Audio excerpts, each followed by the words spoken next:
Oui, je m'appelle Abdoulaye Omar Digo. Je suis donc ingénieur en froid et climatisation, formé effectivement donc à l'école, l'Université technique d'Astrakhan. Et je suis le président de l'amicale des diplômés sénégalais de l'ex-URSS, qui a été donc, comme je le disais dans mes premiers propos, qui a été donc mise en place depuis 1981 et qui regroupe des anciens diplômés donc, de l'ex-URSS depuis les années 65 jusqu'à nos jours. Et nous faisons quand même un groupe de près de 700 à 800 personnes qui sont là, qui ont œuvré donc, pour vraiment le développement du pays. Et jusqu'à présent aussi, donc, nous avons toujours l'intention de vraiment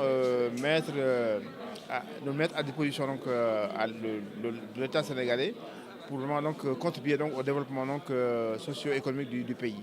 Aujourd'hui, donc, avec l'agenda national donc, qui a été mis en place par le nouveau gouvernement, nous nous sommes dit que vraiment que c'est une opportunité pour nous, donc vraiment, étant donné que nous avons une expertise dans beaucoup de domaines, comme vous le voyez aujourd'hui dans le forum, nous avons développé donc des thèmes sur la formation professionnelle et l'éducation, sur la santé, la stratégie et donc la pêche et l'aquaculture. Mais aussi, donc, nous avons aussi donc, vraiment des compétences dans d'autres domaines tels que l'énergie, l'environnement, l'élevage, l'agriculture, qui pourraient aussi donc, apporter leur contribution. Et je crois savoir donc, que vous avez donc suivi les thèmes développés aujourd'hui donc, par nos amis qui sont vraiment de haute portée et vraiment nous voulons effectivement donc, aussi contribuer à orienter l'État vers vraiment, donc, justement donc, les objectifs donc, qui sont visés. Mais pour chaque objectif, vraiment, il faut qu'il y ait des compétences nationales qui puissent aussi donc, orienter l'État à vraiment affiner donc, le projet. Parce que dans un projet, on ne peut pas tout développer.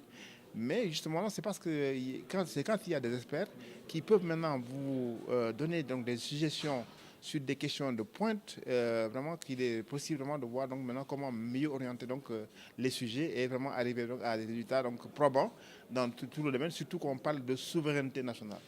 Ouais. Justement, c'est que, comme l'a dit Dr Cheikh Sakho, aujourd'hui, la santé ne peut pas se limiter seulement donc, disons, à un ministère de la santé, dans la mesure où la santé concerne donc, vraiment beaucoup de secteurs. Et vous voyez donc quand il parle justement donc, de la pêche qui peut contribuer aussi donc, à la santé des populations, du ministère des routes aussi qui peuvent contribuer à la santé. Et même aussi en matière disons, de santé, il n'y a pas que les médecins qu'on doit mettre en exergue, mais aussi donc, tous les acteurs. Et moi, je prêche aussi un peu pour ma paroisse. Par exemple, un hôpital, quand il est créé avec les équipements, s'il n'y a pas de maintenance des équipements, il y a problème. Aujourd'hui, par exemple, j'ai lu même tout récemment dans les journaux que pour la radiothérapie, il n'y a qu'un seul hôpital maintenant qui a ces équipements qui sont fonctionnels.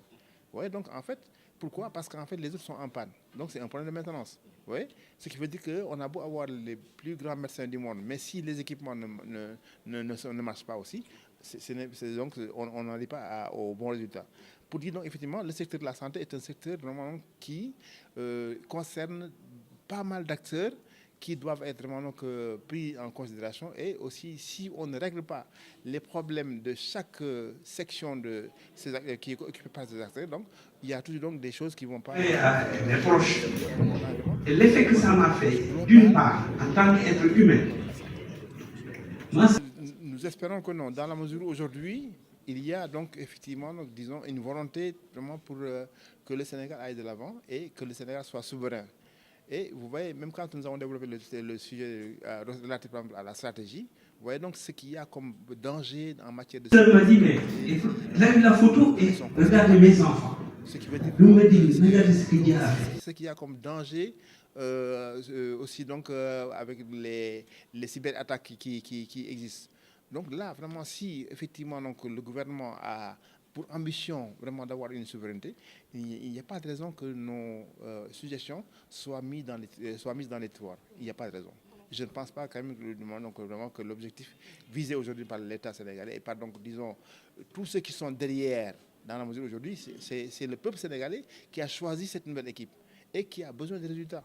Et je pense que nous ne devons pas donc faillir à donc, cette confiance qui a été donnée donc, disons au nouveau gouvernement. Et justement, c'est que nous sommes là pour accompagner, justement, parce que nous sommes apolitiques. Et en tout cas, nous allons tout faire pour que nous soyons en tout cas écoutés et que justement que notre contribution soit donc, disons, suivie par des pratiques vraiment qui vont dans le sens du développement socio-économique du pays. Vous êtes...